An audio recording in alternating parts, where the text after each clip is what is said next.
office and how you can use technology to better your real estate business and make it more efficient. Kind of what we're going to cover is a little bit into the process and habits, then lead flow and technology, how those play into each other, along with hardware and software, brief little bit on non-technology, and then we'll get into some questions and discussion, kind of go in depth to anything that we touched on briefly here, but you have more questions about. Overall, it's not about the paper, it's not about the technology, but it's about the process. As soon as you personalize that process, and you personalize the tools you use, you can make your process a habit, and that's when you see more efficiency in that. Looking at lead flow and how you deal with buyers and sellers and technology, you have to kind of step back, take a look and see where are you now, where do you want to be, and then how are you going to get there. So really the thing to take away from this class is something you're going to do, something you're going to change, something you're going to try to make your business more efficient and better. So what this is this is borrowed from Bessler Homes. This actually hangs on the wall of their office. It's about 45 feet long in total, and it is one house from the day someone walks in to all the way through closing and then warranty. And it's how they deal with that prospect, how technology plays in that, and what all the different touch points are. So one of the best things you can do to see where you're at now is create something like this for your business. So when a lead walks in, you essentially show them one house, you write up the house, it's accepted, they go under contract, it closes, and you make lots of money, right? No. Not quite? Maybe this is more of an accurate representation of a visual diagram of what a lead flow chart would look like and how you would use technology in your business. So going back to the Bessler Homes model, this is taken from their chart there. What it is, it shows a lead that comes in red, either a call, an email, or someone that walks into their model home, and then how they handle it. If it's a call, it comes through RingCentral, which we'll touch on a little bit later, but that's an internet-based phone that can do a lot of different things. So it sends it either to a cell phone or a desk phone. As soon as that lead is taken, it's put in OpenLeads, which is their relationship management software. Really a key piece of software that everything goes back into and updates. It's used almost exclusively for the prospect side. Once they go under contract, it goes into a different set of software. But what you notice is everything has an action and an update. So even if they email in, their information is already put into OpenLeads, then the entire chart of how we interact with them is in OpenLeads, and it's always updated in OpenLeads, and it tells you what to do next on that. If they come to the model, you have an info card. That info card, same thing, goes into OpenLeads. So with OpenLeads being kind of that clearinghouse, it controls where everything goes. So in your business, how do you keep track of that? There's several different options you can use for that. We'll touch on a few more, but some people use Outlook. Brad uses Outlook. I know Ruth uses Realty Juggler. Sharon and Shannon use Top Producer. All of those pieces of software, it doesn't really matter what it is as long as it's what you use and where you contain all that information. So once we get through the OpenLeads, through the actions and the updates, it goes to either 5 different categories of how we rate the leads or categorize them. So Bessler Homes has prospects, which are the general in process. They have lot reservations, which are very similar to an A prospect or a golden goose, where they have a lot reserved and they're very close to signing a contract. They have resale ones that aren't a fit for them, so those go to the resale side of things, looking at resale instead of building or possibly a spec home. They have an under contract, and then they have an archive. We're going to come back to the under contract, but the other ones, the prospect lot and lot reservation, you notice every action they have, so a step in the process on the chart, is always followed by an update to the OpenLeads software. So that's where OpenLeads has the most current piece of information. So when you have a team of different people working on something, if they have access to OpenLeads, they always know where things are at. It's very easy if Robbie were to take a vacation or if Ashley steps out, we can go in if someone calls and say, okay, I'm looking at Joe Smith. Looks like she sent him a price out 2 days ago, so he's probably calling in about that price out. So in your business, what piece of technology is that clearinghouse that stores all your information? When Bessler Homes was smaller, that was actually just a spreadsheet. They didn't use software for it. They just had a lead spreadsheet that had 20, 30 different leads on it and showed where everyone was at. As it gets bigger, it gets more important that other people have the ability to manage that. Once a lead actually goes under contract, that's where it breaks out of the open lead side of things and goes into 3 different spots. So there's an Outlook folder for that file. Whoever owns it, that house, has an Outlook folder that collects all the correspondence. That's something that is never deleted. It's archived, so if we need to go back 2-3 years ago, we can pull that file up from the archive and say, here's all those emails with the client. We also have a Cubby, which is a cloud drive that contains the same file structure there. So there's a file that contains attachments, it contains the title work, anything else that isn't an email. So it mirrors that email. And then we also have a spreadsheet for the quick reference to see what houses are built where, who the lender is, and who the agent is.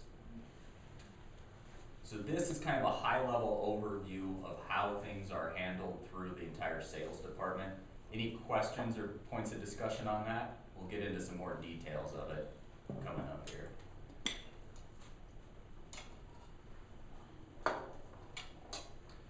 Let's take a brief look at kind of some of the hardware and software that implements into a technology plan. So when you're looking at how you handle those leads on the flow chart, you really have to love your computer. Unless you use a computer at all, in which case some people can actually do that. Most people need a computer for certain type of things. If you have a desktop, you probably need a laptop in this business. If you have a laptop, you probably don't need a desktop. You're seeing more and more processing power in the laptops. We don't need a ton of processing power, but you just need something you know how to use and you know how to find everything. So it doesn't have to be state of the art, it just has to be something you like using. If you like it, you'll continue to use it there. A lot of software is going to the point that you can have either Windows version of it or the Mac version of it. One thing in real estate I would caution you on, if you're going to have a Windows computer, it's probably not wise to be the early adopters of the latest and greatest computer system. A lot of your corporate computers are still using Windows 7. You're seeing tablets and a lot of home ones that are shipping with 8 now. That's good, but a lot of the features will not be compatible with some of the software we use as far as a real estate business goes. You have your estimator software. If you're working with a builder, the builders may have a specific software. That does not always follow the latest and greatest. Another really big tool is going to be your smartphone. It's still possible to do real estate without a smartphone, but it does get a lot harder when you don't have that type of tool. When smartphones came out, a little bit into the market share, there were actually 4 main competitors. There's one missing from the screen up there. Does anyone know what it was? Correct, BlackBerry. Pass that down to Kristen. Good job. You must have had a BlackBerry. No, I never had one. Thank Oh. you. Who has a BlackBerry currently? Oh, not currently. Who had a BlackBerry? I Couple had of one. us. BlackBerry used to actually own the majority, probably 90% market share in the smartphone industry. A lot of people will credit them with creating the smartphone as we know it, but when it dropped to 3, you don't see BlackBerry anymore.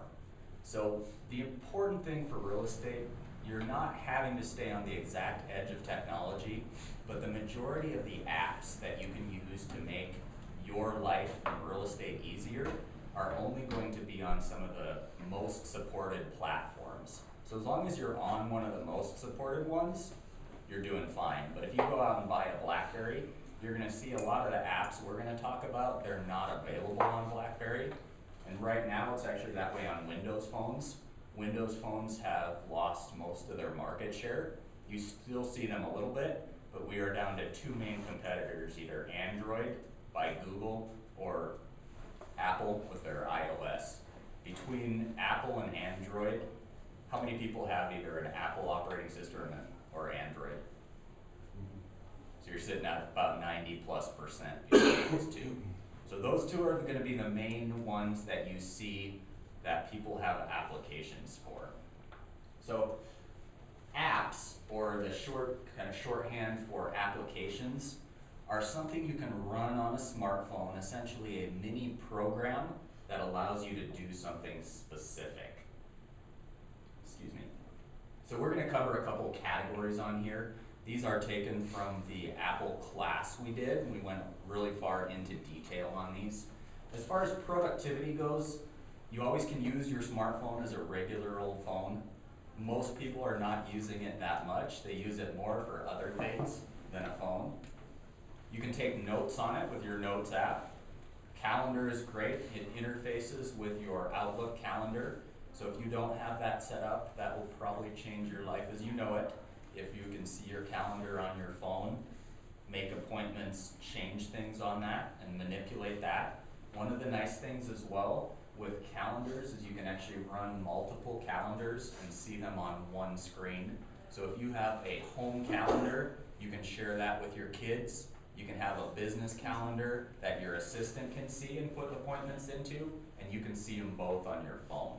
So calendars gives you the opportunity to manipulate appointments in many different ways. You also can invite people to your appointments, put locations in there, and really do a lot of different functionality there. Hey Mike, what's that blue say? I can't read that. Productivity. Oh, okay. It's kind of the general categories of apps. Okay. Google Maps is also great. Tells you where to go so you don't get lost on the way to a real estate appointment. Calculators are great. You can run either quick numbers. I also like to use a Quicken Loan calculator. If you have the current interest rate and your payments on that, with a Quicken calculator, you can go in and just run a quick, hey, this is gonna be your payment on this house with this amount down. Also your camera, take a quick photo of the house, of the outside of a house. You can put it on a market analysis. If you prepare something for your buyers, saying, hey, we looked at these 5 houses, here's 5 photos just to jog your memory, really gives you a new dimension to just writing notes down on that. Also along those lines, we'll cover a little bit more later, but there's Scanner Pro apps that will allow you to scan to a PDF right from your phone and the camera, which gives you a great thing to send to your accountant or to archive any needed data from that. Cubby we'll cover a little bit more later. It's a cloud drive where you can access any files you have on your computer or anywhere else on your phone. So if you need to pull up a contract, you can see it there. And then Microsoft Office actually released all their Office programs free for iPhones about 6 months ago. So you can do a little bit of editing on there if you need to edit the basics on some of those. Any thoughts or questions on productivity apps there? Do they have Outlook or They do now. they do now? It's still, so Microsoft actually acquired a company that owned the code for the app they're building. They're still pretty early in the release process. They're fine tuning it. But Microsoft's hope is that a lot of people in the near future will start using Outlook on their iPhone instead of using Apple Mail. As far as adopting it, it's kind of fun to try and play with, but it's not really proven enough to the point that I would use it for everything you do. It's still the best mail software on a computer, not so much for an iPhone right now. Anyone else, you have a productivity app they can't live without? Some other fun things you can do as far as wellness goes. iOS 8, which is their latest operating system, actually has a lot of fitness things built into the health toolkit on there. So it has an automatic step tracker built in. If you enable it, you can see how many flights of stairs you went up. It links in with things like MyFitnessPal, which can link in with your bands, your health and fitness bands. And it has a few other just cool features that you can use for health tracking, stay healthy long enough to sell lots of real estate. There's one that I got the other day, not to interrupt you too much, but honest to God, it's a blood pressure app. And I thought, there's no way this sucker can work on your phone. And it does, it works perfect. It's weird, so when you're all stressed out, take out your blood pressure. Or don't, yeah. Or no. Email, we talked a little bit about Outlook. There's also the Apple Mail app, which is what most people use. That's considered a native application on your phone. It runs with Apple, and everything flows from the Exchange server into that. And then also you can use Gmail. They have a pretty good app, probably second to Apple Mail on that. As far as call handling goes, if there's one thing I would recommend you try from this entire class, it would be Umail.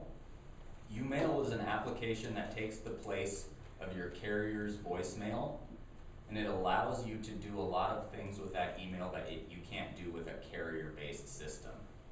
They do have a free subscription that just starts out as a trial for about 20 messages. If you go to the one that allows unlimited, it's only about $3 or $4 a month. And you can also go to the one that emails you transcriptions of the voicemail, which are probably about 95% accurate, so you can see them in a meeting and that type of thing. The reason I like it is in a team environment, it allows you to log in to the internet-based portal, check your voicemail from anywhere. So if you have an assistant, they can check the voicemail. When you get a voicemail, you can go into the app and you can actually email it to someone to take care of, and it sends that entire voicemail to their email inbox with your notes on it. And then it also allows you to archive them. So should you have a problem file, you can email yourself that voicemail, save it in your cloud drive, or you can save it in their Outlook file. So if you ever need to come back to it years later, you can play that voicemail again. Usually in your carrier inboxes, once they're deleted and gone, and you don't have that manipulation capability to it, which is really critical for real estate as you grow your business. You also have a RingCentral app, which is a voice over internet protocol. It allows you to manipulate your entire phone system, takes the place of your desk line, and you can deal with your phone calls that way, which we'll get into a little bit more.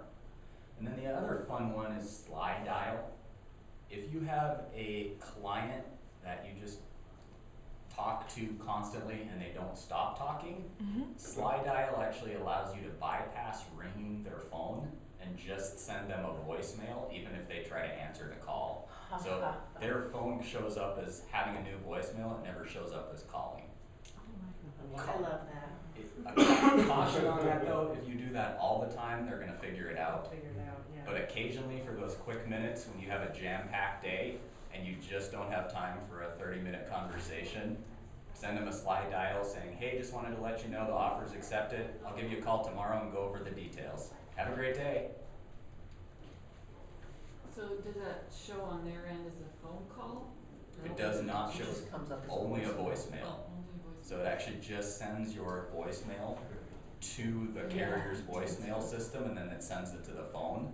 So it How bypasses did I the miss phone. that? Yep. How did I miss that? And that's exactly, it's like, oh, I must have had bad reception. Look, I missed a call from Shelley. Most people don't know about it, so it's a great real estate secret until it gets out. We talked about Quicken Loan Mortgage. There's a lot of great mortgage calculators out there. Land Title actually has an app. I believe Unify does too now. Those offer some really good functionality if you use them, and they allow you to do a lot of things quickly on the go. One thing you are gonna see with your iPhones, you are gonna wanna look at some of this stuff on a bigger screen, either an iPad or a computer, because if you're reviewing an entire title commitment on your phone, it gets to be a little bit hard on your eyes. Also great personal apps, Starbucks apps, so you can remain caffeinated at all times. Anywhere in the world, it can tell you how many feet from a Starbucks store you are. Audible is a good one. If you drive a lot to appointments, Audible, you have a monthly subscription there. It actually lets you download audio books using a credit system and listen to the books you want to read while you're driving somewhere or flying somewhere. Nice thing about that is it's owned by Amazon now, so it uses a feature called Whisper Sync. If you still like to read on your Kindle, a lot of the books you can buy a Kindle and an Audible copy, and it syncs between the two. So you can read a couple chapters on the beach somewhere, you can listen to a couple chapters on the airplane, and when you pick up your Kindle, it's right where you stopped listening. Any different apps people use in different categories there that helps them out, they just wanna chat about for a second? You're doing great, Mike. Thanks. Has anybody found a good, app for their phone so I can record conversations? Yes, there is 2 of them, I believe. That's reliable, you know? I will look them up and let you know after Thank you. class. I've got them on my Thank you. iPad. They work well on iPads. One thing to note though, you're never gonna achieve superb conversation quality when you're recording it on your phone. You can do better if you use an external microphone. There's a few little plug-in ones, but Yeah. the microphones just aren't made to record like a class like this on your phone. So they're never gonna be great, but they're passable to just kind of get the gist of what you recorded. Thanks. Do you have like a to-do list app? You know, a good one for that? I do not have a good one. I use the native tasks. It's gotten better in iOS 8, but there are a couple highly rated ones. The one thing to take a look at is to make sure your task app syncs with Outlook, if that's what you're using on your Exchange server. When iOS 8 came out, which is the latest operating system, they've allowed a lot more syncing between Microsoft products and iOS, so you're seeing more and more apps. I haven't found a great one yet. I've used Tasky before, and it's decent, but not superb. Anyone else have a good task app they use? You just don't use Outlook? I do use Outlook. I just use the native one that comes with your iPhone though, the reminders or tasks in there, and it syncs up between your Exchange server, but it doesn't have a lot of advanced capabilities to it. So if you're gonna start using your phone more and more, one of the things you wanna spend a few dollars on is a couple extra power cords. Because as you get more and more attached to your phone, you're gonna notice even the latest and greatest batteries probably don't last you through the day. There's a joke around the Bessler office that if your phone's dead by 9 a.m., it's been a busy day. That's one of the things where if you just leave one in your car, that's good to always have it there. Leave an extra one in your office, have one at home and have one in your briefcase too. Then you're not always having to remember to unplug and take it with you. Kind of a neat trick for your Apple devices is these larger power bricks versus the smaller size actually charge at a higher current rate, so they can charge your iPhones about double as fast as the little ones. So these are your iPad chargers. Because of the batteries in an iPad, they put out more current, and the iPhones can actually handle that. So if you need a quick charge, it's great to carry one of these with you, because if you're in an airport somewhere and plug in for 10 minutes, you can get a lot more juice out of the outlet than with one of the other ones.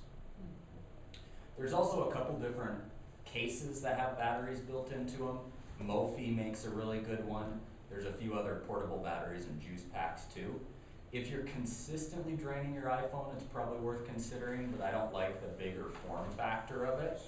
And it usually doubles up the capacity in addition to the size of the thickness. And you can hook it up to your computer, Mhm. the USB. They have a micro USB to charge on.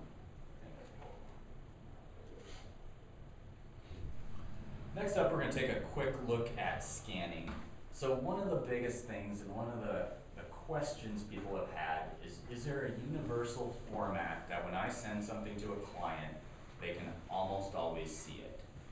Adobe PDF has essentially become the standard to that.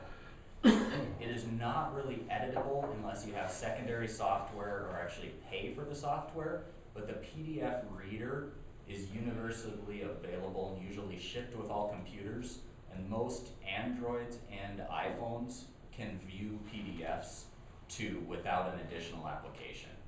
So if there is something you're sending to someone and you need them to be able to just look at it, export it to a PDF or print it to a PDF or scan it as a PDF and then send it versus sending it as like a document file, sending it as all these different types of photos. If you have, some phones actually only can handle JPEGs, which is one format of that, and not a lot of other photo types. So PDF is your universal answer there to that. Also, PDF makes a great way to archive things. If you're filing something away for use later, we always scan as a PDF, especially like a CMA packet. If someone calls you back 2 years later and says, hey Shelley, you did a CMA on my house 2 years ago, can you come out and see what you could sell it for? If you have an archive of your previous CMA, that's probably gonna be a great help for you to take a look at it. There's also some really good apps you can do for your scanning. One of my favorites that's kind of revolutionized the way I do taxes is called Scanner Pro on there. It costs $3 for the full app on that, but it's more than worth it because it takes your camera on your iPhone and turns it into a scanner. So you can take a photo of any document, like a receipt in the restaurant, you can scan it, convert it to a PDF, and then email it to yourself or email it to your accountant or do whatever you want to file that and not have to deal with the paper anymore. Same thing goes for a note. If you take a note, make notes on the back of a napkin, you can snap a photo of that napkin, convert it to a PDF, and email it to yourself. You'll never have to wonder where that napkin is. And that one was called ScanSnap? So it's called Scanner Pro. Yep. Scanner Pro. SnapScan is actually a desktop PDF scanner, what a lot of the staff uses here. They are a little bit on the pricey side, kind of $300 to $500, but they handle multiple pages very well, and they're a great way to have a large scanner with all the features on your desktop or on your home office or something like that. For the majority of what people do, they don't need a Snap scanner. They can either use the ones at the office here or just a $2 to $3 app like that. If you really do a ton of work from a different office, though, it might be something worth considering. How many people are using some sort of cloud drive currently? What do people use? Use the OneDrive. OneDrive? Anyone else? Other than just the cloud. It's like cloud. That works too. So there's a couple more that have become more popular. The left one is your Google Drive or your G Drive. They're doing a lot to incorporate apps into that as well. The middle one is OneDrive, what used to be SkyDrive by Microsoft. They have a free subscription. Cubby is also one, it's owned by LogMeIn. Then there is Box as well. Box is very nice because it syncs with your pictures on your iPhone if you wanted to. And the other big thing Box has going for it is it syncs very well and plays very nicely with DocuSign. So DocuSign can interact with Box without having to download and re-upload different apps. So how many people are kind of fuzzy on what a cloud drive is? So let's take a step back for a second. What a cloud drive is it is storage that doesn't live anywhere we control. So your iPhone has a hard drive in it or some sort of flash memory. Flash memory is essentially a hard drive with no moving parts where you can store things. The same with your laptop, the same with your desktop, the same with your iPad. So with your cloud drive, it's essentially an external hard drive that lives somewhere else controlled by one of these companies. So you have a little portion of a huge drive over at a server farm that Google has, and you can access that from any device through the internet. So the downside of cloud drives is you usually have to have internet to control the latest version on there. We're gonna come back to that thought because there's a couple different ways around that. But with that, you have just a little bit of storage you can use from anywhere, you can back up, you can do anything you want with that. Does that make sense? So what a couple of these companies have done to allow you to use their drives when you don't have internet connection is they actually store a copy of it on your computer or on your iPhone, and then they just sync back and forth. So the document lives a couple different places. That's great if you don't have a lot of users on that document, but if you have 3 people trying to modify it at the same time, if that link between them, the internet, isn't there, you're gonna have 3 different copies of modifications, so you have 3 copies of that document when you plug the computers back together. So it's fine if it's just like you and your home computer and your work computer, that works fine, but if you add another couple computers in there with different people, you can create some problems.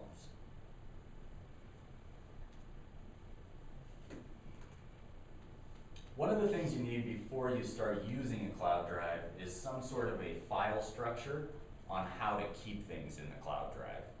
This is a screenshot of our old cloud drive we used to use. It was a cubby drive, so every computer we had on our team showed this drive. Instead of saving things to your desktop, Ryan, Sherry, Robbie, they all had a folder here that they used as their desktop. Then we also had these shared files, Bessler Homes, that was the general documents for that company, brochures, which was just marketing things we sent out, another builder, any CMAs we did, including the scan and a PDF of the comps and all of that. Then what we called Files Bessler, that was what we referenced earlier in the presentation, that every buyer, every house has a file that contains all their documents to that. So scans of the addendum, anything like that. They also have a corresponding Outlook file. Any questions on kind of cloud drives or organization or that type of thing?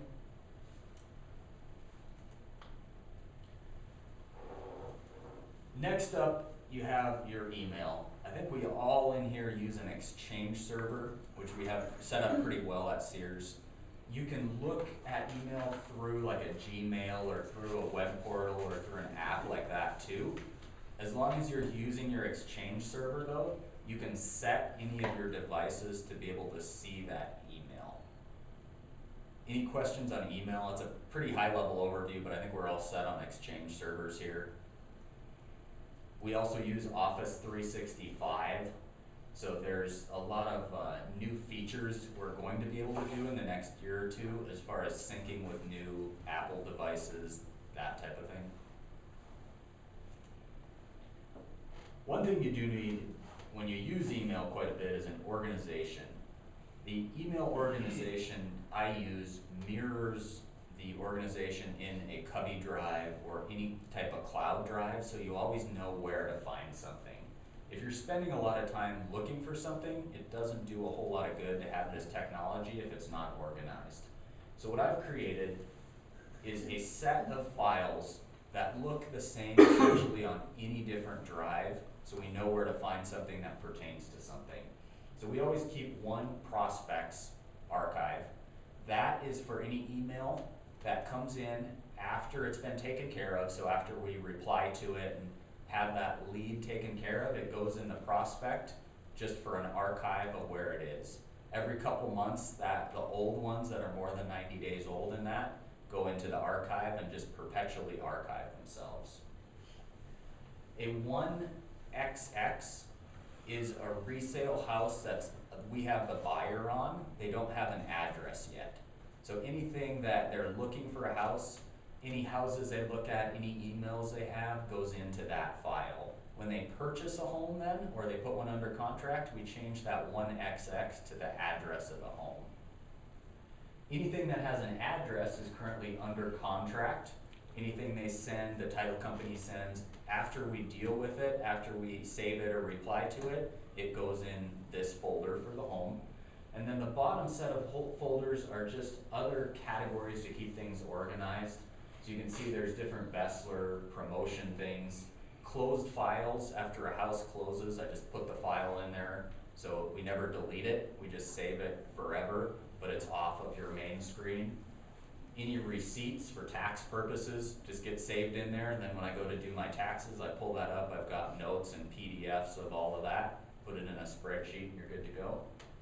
And then Z files, etc. is just the one I want on the last there. It's stuff that doesn't fit into other categories, so a title company email or updates or that type of thing. Do you have subcategories under some of them? A few of them do. I don't use a ton of subcategories, but you can see like closed files does, personal does, team email does. Okay. So a few of those will have a subcategory. With your subcategories, it's easy to get lost in your subcategories. So I would never go more than about 3 deep. You don't want your subcategories to have a subcategory and then have another subcategory to put stuff in. Because you still want a relatively quick access to a lot of these. The biggest problem Apple Mail has is they don't deal well with folders yet. So I'm hoping that Outlook will fix that. If you go into a folder view on an Apple device, the default you can't change is every folder is expanded out. So you have a huge amount of folders there.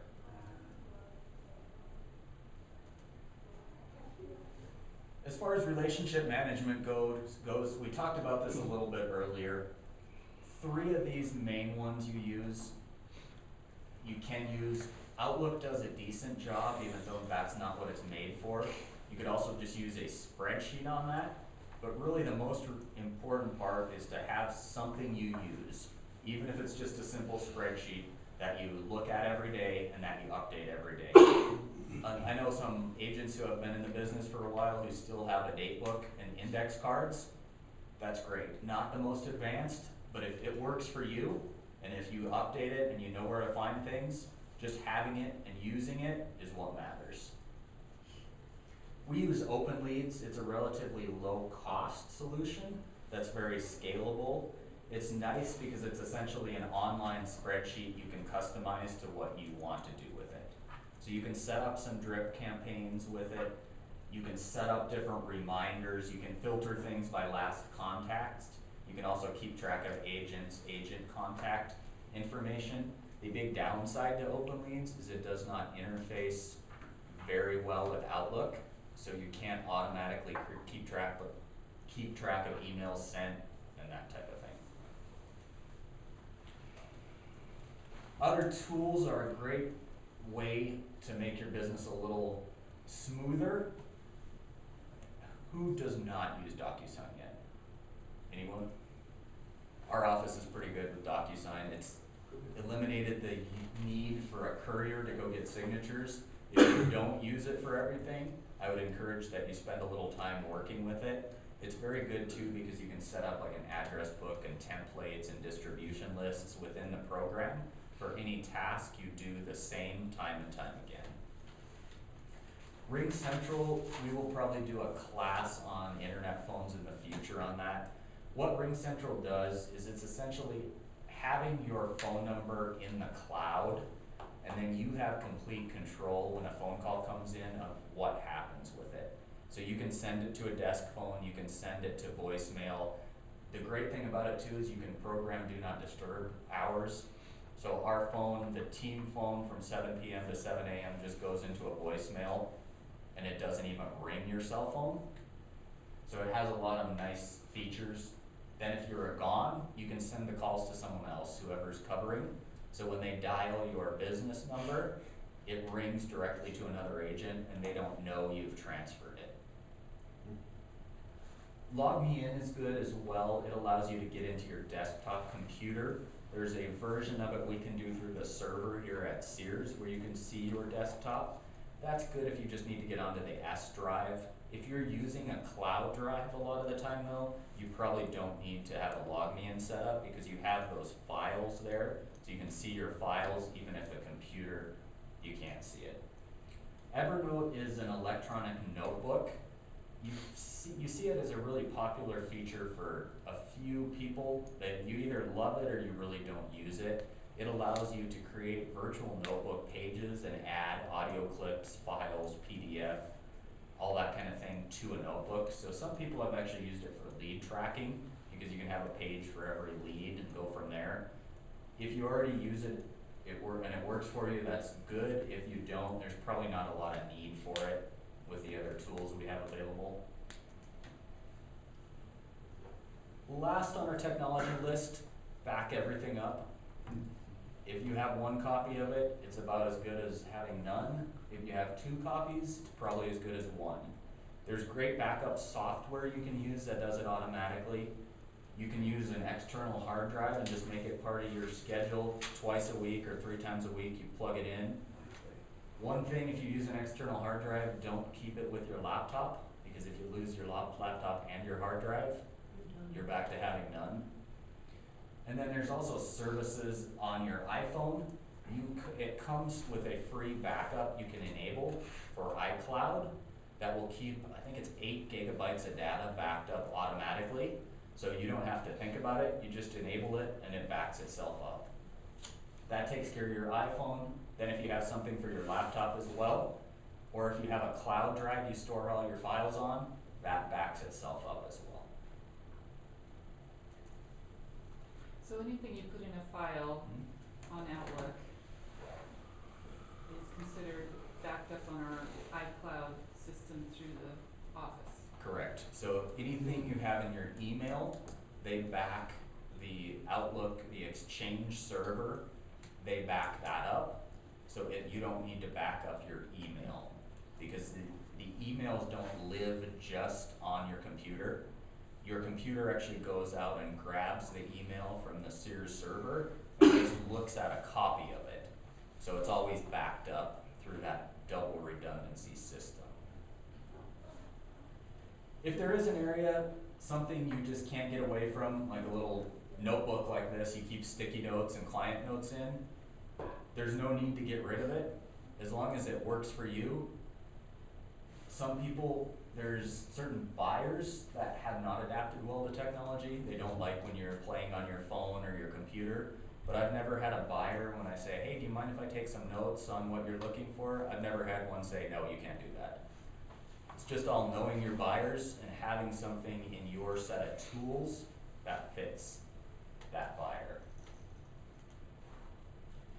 That is all I have for material, so I'd like to open it up for questions or discussion on any of the different items.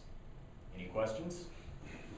I'm interested in, like the Realtor Juggler or the Top Producer, as a means to, if I'm not mistaken, it is a means to file or keep track all of your leads, correct? Correct.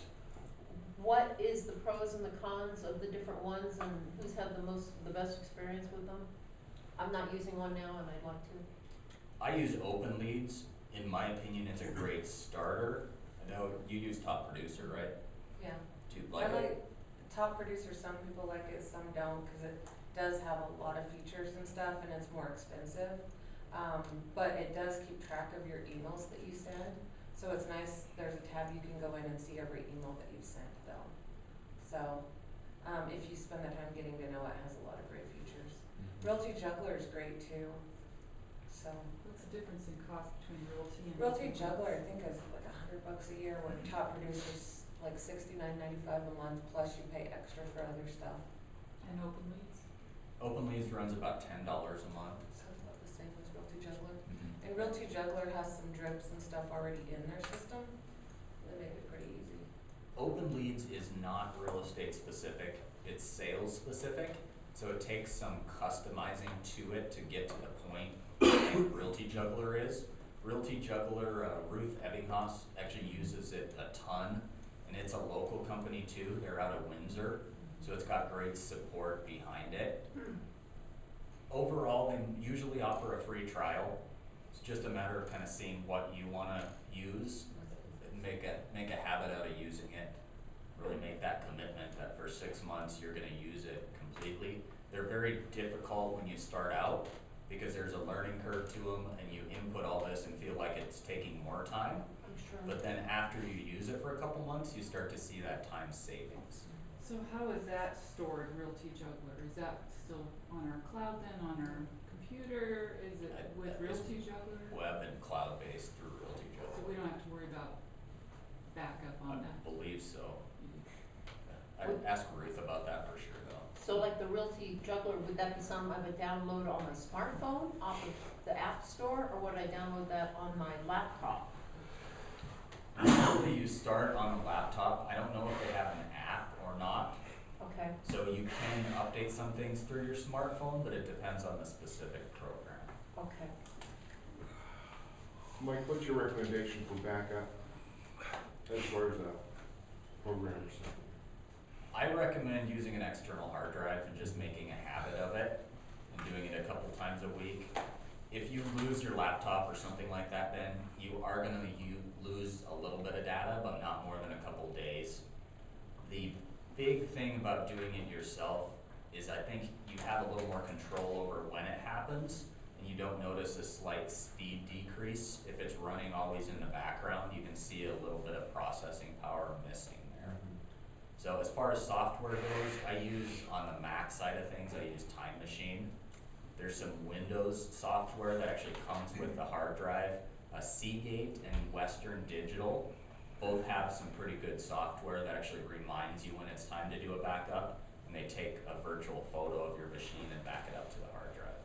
Is that I'm sure that's a cost for Time Machine. Time Machine comes for free with your computer if you have a Mac. On the software, it usually comes for free with your hard drive when you buy an external hard drive. They offer it as a throw-in when you buy the drive. What's a good way to back up your, like all of your email to an external hard drive? On your, what kind of email? Just all the emails, files and everything you've got saved, so you can put it on an external hard drive? You So can. if you don't have a cloud?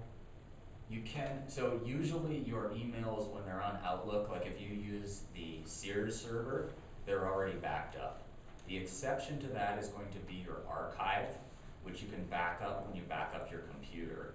I wouldn't worry about backing up your email specifically. I would just back up your whole computer, and part of that will be any emails that are saved on your computer. Does that make sense? Yeah, I was just thinking that if you could save your email to a portable hard drive or something, and take it with you, another computer, if you didn't have the access to the cloud. You can do that, but the challenge is that it's only gonna be a snapshot of your email. So it would only be your emails as of last Tuesday. Right. It's usually better to go in through the web access portal and log in, and then you're able to see everything that's in that cloud.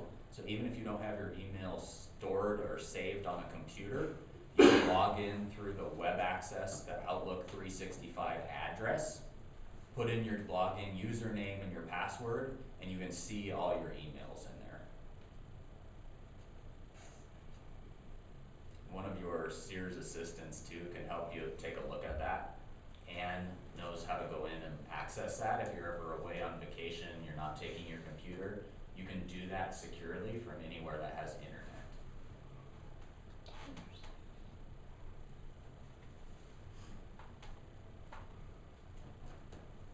Thanks, Mike.